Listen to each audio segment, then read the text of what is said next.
بسم اللہ الرحمن الرحیم۔ السلام علیکم دوستو، میں ہوں جاوید منظور اور آپ دیکھ رہے ہیں منظور ٹی وی۔ میرے پیارے دیکھنے والوں، آج کی جدید سائنس قدرت کے کچھ پر اسرار رازوں سے آج تک پردہ کشائی نہیں کر سکی، اور ان رازوں کے بارے اللہ تعالیٰ کی پاک ذات ہی جانتی ہے۔ ایک جنگلی چیتا اور اس کا شکار یعنی گائے کے درمیان موجود رشتہ ایسا ہی ہے۔ یہ چیتا روزانہ اس گائے سے ملنے آتا، اور جب اس معاملے کی تحقیقات کی گئیں تو کیا وجہ بنی، اس سب چیزوں کے بارے اپنے دیکھنے والوں کو آگاہ کریں گے۔ ناظرین محترم، یہ واقعہ 2018 کے گرمیوں میں بھارت کے واڈرا نامی شہر سے تقریباً 40 کلومیٹر دور انتولی نامی گاؤں میں پیش آیا۔ اس علاقے میں اکثر لوگ گنے کی کاشت کرتے تھے اور ان کی فصلوں کو اکثر اوقات گیدڑ، خرگوش، ہرن اور سور نقصان پہنچاتے تھے، لیکن پچھلے کچھ سالوں سے ایسا کوئی جانور ان کی فصلوں کی طرف رخ نہیں کر رہا تھا۔ اس کی وجہ ایک یہ تھی کہ ان کے کھیتوں میں اب گھومنے والا ایک مادہ چیتا آ گیا تھا جو ان کے گنے کی فصلوں میں رہتا تھا، اور گاؤں والے اسے گنے کی فصلوں میں رکھنے کے لیے بعض اوقات اپنی پالتو بکریاں بھی ذبح کر کے پھینک دیتے تھے۔ اگرچہ ان کی فصلیں اب محفوظ تھیں، لیکن چیتوں کے ان کے گھروں کے آس پاس آمد و رفت بڑھ رہی تھی، اور انہیں اندیشہ تھا کہ کسی دن یہ انسان کو نقصان پہنچائے گا۔ انہوں نے کسی بڑے نقصان سے بچنے کے لیے وائلڈ لائف کو شکایت کی۔ ان کی شکایت پر وائلڈ لائف کی پوری ٹیم، جس میں مانوج ٹھاکر اور دیگر لوگ بھی موجود تھے، اس علاقے میں آئے۔ انہوں نے اس علاقے کے مختلف جگہوں میں زندہ شکار پنجروں میں ڈال کر کچھ پھندے لگائے، اور کچھ دنوں کی سخت محنت کے بعد انہوں نے ایک رات چیتے کو پکڑ ہی لیا، اور اگلے ہی صبح وہ اسے ایک دور جنگل میں چھوڑ آئے۔ اب یہ لوگ سکون سے اپنے گھروں میں سوتے تھے، کیونکہ یہ خونخوار جانور جنگل میں جا چکا تھا۔ اگرچہ وہ محفوظ تھے، لیکن ان کی فصلیں اب بالکل غیر محفوظ تھیں۔ ان پر اب گیدڑوں اور دوسرے جانوروں کا راج تھا، کیونکہ ان کی فصلوں کو محفوظ کرنے والا اب جنگل میں جا چکا تھا۔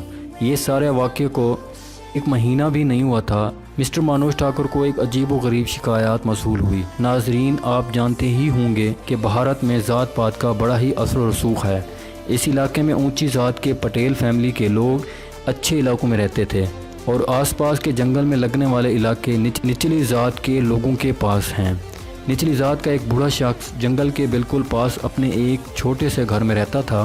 اس کے پاس ایک بھینس کا بچہ، 2 بیل اور ایک براؤن کلر کی گائے تھی۔ اس شخص کے مویشی گھر کے سامنے کھلے سہن میں رہتے تھے، اور اس کے 3 اطراف میں سرسبز کھیت موجود تھے۔ اس بوڑھے شخص نے ایک دن دیکھا کہ ایک جنگلی چیتا رات کو اس کی گائے کے قریب آ کر بیٹھ جاتا۔ اس بوڑھے شخص کو پہلے دن اپنی آنکھوں پر یقین نہیں آیا۔ اس نے مقامی لوگوں کو بتانے سے پہلے دوسرے دن کا انتظار کیا، اور دوسرے دن یہ چیتا اس گائے سے ایسے ہی ملنے آیا۔ اب اس کو اپنی آنکھوں پر یقین آ چکا تھا۔ اس نے یہ سارا واقعہ مقامی لوگوں کو بتایا، مگر کسی نے بوڑھے شخص کی بات پر یقین نہیں کیا۔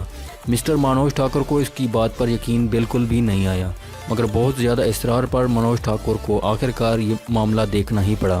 اگلی رات سارے لوگ کیمرے کے ساتھ چھپ کر بیٹھ گئے اور چیتے کا انتظار کر رہے تھے۔ آخر یہ چیتا رات کے وقت اس گائے کے پاس پہنچ گیا۔ یہ لوگ دونوں جانوروں سے تقریباً 10 میٹر دور تھے، اور یہ خوبصورت نظارے دیکھ رہے تھے۔ ان لوگوں نے باقی لوگوں کے دکھانے کے لیے اب ساری کہانی کیمرے کی آنکھ کر لی۔ یہ خبر پورے گاؤں میں آگ کی طرح پھیل گئی۔ حیران کن طور پر یہ چیتا ہر رات بکری اور بھینس کے بچے کو چھوڑ کر سیدھا گائے کی طرف آتا، اور اس چیتے کا کلر اس گائے سے بالکل ملتا جلتا تھا۔ گاؤں والوں کو یہ یقین ہو گیا تھا یہ ان جانوروں کو نقصان نہیں پہنچائے گا، لیکن انہیں ڈر تھا کہیں یہ چیتا ان کے بچوں کو نقصان نہ پہنچائے۔ جب یہ خبر کافی دور تک پھیل گئی اور ان لوگوں نے اسے پکڑنے کی کوشش کی تو یہ چیتا ایک ہفتہ تک غائب ہو گیا، لیکن ایک ہفتے کے بعد معمول کے مطابق اس گائے سے ملنے آنے لگ گیا۔ جو ہی یہ آنے والا ہوتا تو گائے اپنے کان کھڑے کر لیتی، جیسے دور سے ہی سے پتہ چل جاتا ہو، اور گاؤں کے کتے بھی اس کی موجودگی کا پتہ دیتے۔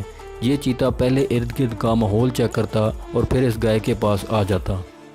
چیتا آتا، اس گائے کے ساتھ بیٹھ جاتا اور اپنے سر کو گائے کے پاس رکھ دیتا۔ گائے بھی اس کے سر کو اور گردن کو ایسے چاٹتی جیسے اس کا اپنا بچہ ہو۔ یہ فوٹوگرافر بہت ہی حیران تھے۔ یہ چیتا اس گائے کے پاس آتا اور کچھ دیر کے بعد گنے کے کھیت میں غائب ہو جاتا۔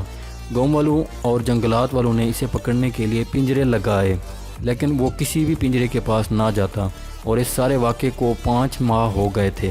اس بوڑھے کا کہنا ہے یہ اسی مادہ چیتے کا بچہ ہے جس کو جنگلات والوں نے گاؤں کے کھیتوں سے پکڑ کر جنگل میں چھوڑا تھا، اور یہ بچہ ان سے پکڑا نہیں گیا تھا اور اتفاقاً اس گائے سے ملا کیونکہ دونوں کا رنگ ایک جیسا تھا، اسی لیے یہ گائے اسے اپنا بچہ سمجھنے لگی اور یہ چیتا اسے اپنی ماں۔ اس گائے کے سابقہ مالک نے بتایا، میں جب بھی اس گائے کو کھولتا یہ کھیتوں میں چلی جاتی اور کافی دیر بعد واپس آتی اور شام کو اس کا دودھ بھی کم ہوتا۔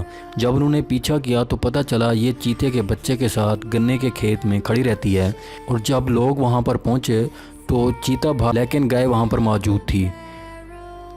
لیکن آج بھی یہ چیتا اپنی غیر فطری ماں سے ملنے آتا۔ جو جنگل کے سابقہ وائلڈ لائف کا کہنا تھا، یہ گائے اس چیتے سے تب سے جڑی ہے تب یہ اتنا چھوٹا تھا کہ اس کے اندر شکار کرنے کی کوئی خصلت نہیں جاگی تھی، اور یہ گائے بھی اسے اپنا بچہ تسلیم کرتی تھی۔